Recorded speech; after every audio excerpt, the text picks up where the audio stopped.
నమస్కారం. ఈ ఆసక్తికరమైన విశ్లేషణకు స్వాగతం. ఈరోజు మనం ఒక అత్యంత అద్భుతమైన, పవిత్రమైన ప్రదేశం గురించి మాట్లాడుకోబోతున్నాం. ఎన్నో శతాబ్దాల చరిత్ర, అంతుచిక్కని అద్భుతాలు, అచంచలమైన విశ్వాసాలకు కేంద్రబిందువైన విజయవాడలోని ఇంద్రకీలాద్రిపై కొలుమైన కనకదుర్గమ్మ వారి దివ్య వైభవాన్ని మనమిప్పుడు అన్వేషించబోతున్నాం. విశ్లేషణలోకి వెళ్లే ముందు ఒక ఆసక్తికరమైన విషయం. అసలు ఒక ప్రాచీన యోధుడి తపస్సుకు, 1955లో అర్ధరాత్రి జరిగిన ఒక వింత సంఘటనకు, ఇంకా నేటి కోట్ల మంది భక్తుల అచంచలమైన విశ్వాసానికి లింక్ ఏంటి? వినడానికి చాలా క్యూరియస్గా ఉంది కదా.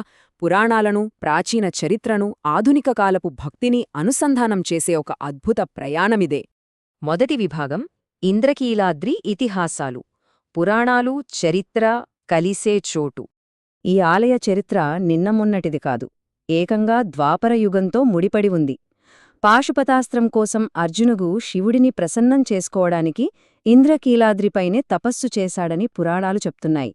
ఆ తర్వాత క్రీస్తు శకం 440–460 కాలంలో విష్ణుకుండిన రాజు మాధవవర్మ పాలనలో ఈ ప్రాంతం ఎంతో ప్రాముఖ్యత సంతరించుకుంది. 6వ శతాబ్దంలో కవి భారవి రాసిన కిరాతార్జునీయం కావ్యంలో కూడా దీని ప్రస్తావన ఉంది. ఇక 8వ శతాబ్దంలో సాక్షాత్తు జగద్గురుము ఆదిశంకరాచార్యులు ఇక్కడ శ్రీచక్ర ప్రతిష్ఠాపన చేయగా, 10 నుండి 12వ శతాబ్దాల మధ్య చాళుక్య రాజులు ఈ ఆలయాన్ని మరింతగా విస్తరించారు. ఒక సుదీర్ఘమైన ప్రయాణం కదా ఇది. అయితే అసలీ తల్లికి కనకదుర్గా అనే పేరెలా వచ్చిందో తెలుసా? కనక అంటే అక్షరాల బంగారమని అర్థం. విజయవాడను పరిపాలించిన విష్ణుకుండిన వంశపు రాజు మాధవవర్మ ధర్మనిరతికి మెచ్చి అమ్మవారు కనకవర్షం అంటే నిజంగానే బంగారు వర్షం కురిపించిందట. అప్పటినుంచే ఆ తల్లికి కనకదుర్గమ్మ అనే పేరు స్థిరపడిపోయింది. రెండవ విభాగం అర్ధరాత్రి అద్భుతం. 1955 నాటి ఒక వింత సంఘటన. ఇది 1955వ సంవత్సరం. విజయవాడ నగరం. సమయం ఖచ్చితంగా అర్ధరాత్రి. వీధులన్నీ నిర్మానుష్యంగా, చిమ్మ చీకటిగా ఉన్నాయి. సెకండ్ షో సినిమా ముగిశాక ఢిల్లీ వెంకన్న అనే ఒక సామాన్య రిక్షాకార్మికుడు ఇంటికి వెళ్దామనుకుంటున్నాడు. సరిగ్గా అప్పుడే ఎర్రటి పట్టుచీర కట్టుకుని, నుదుటిమీద నిండుగా కుంకుమబొట్టుతో, ముఖంలో వర్ణించలేని తేజస్సు ఉన్న ఒక మహిళ వచ్చి అతని రిక్షా ఎక్కింది. బాబూ, ఇంద్రకీలాద్రి దగ్గర దింపు అని గంభీరంగా పలికింది. రిక్షా వెళుతున్న దారిలో ఆ మహిళ ఒక వింతైన ప్రశ్న అడిగింది.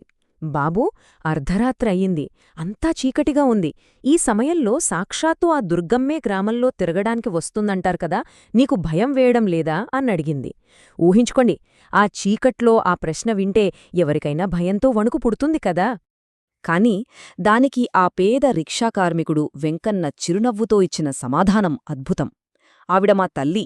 కన్నతల్లి దగ్గర బిడ్డకు భయమెందుకు తల్లీ? ఆ అమ్మే మమ్మల్ని చల్లగా చూసుకుంటోంది అన్నాడు.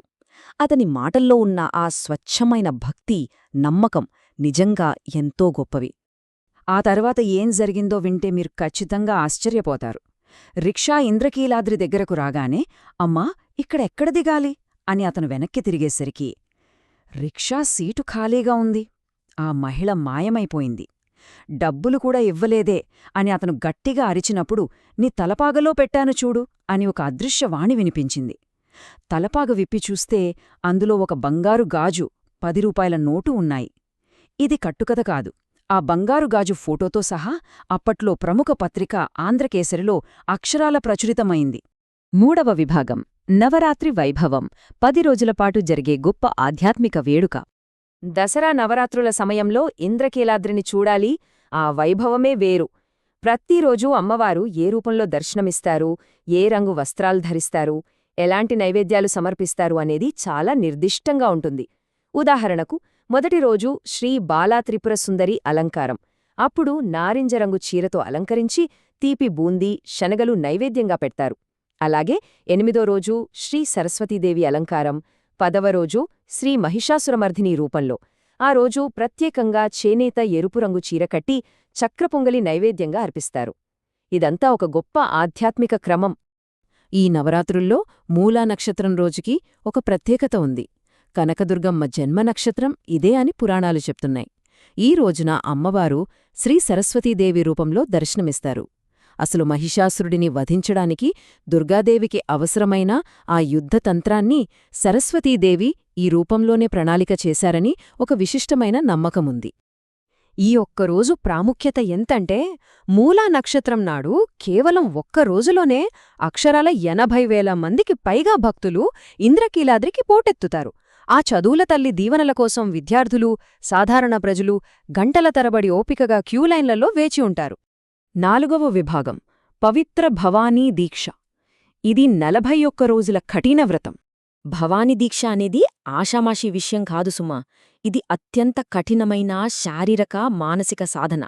41 రోజులపాటు భక్తులు ఎరుపు లేదా కాషాయ వస్త్రాలే ధరిస్తారు. రోజూ చన్నీటి స్నానం చేస్తారు, నేలమీదే నిద్రిస్తారు.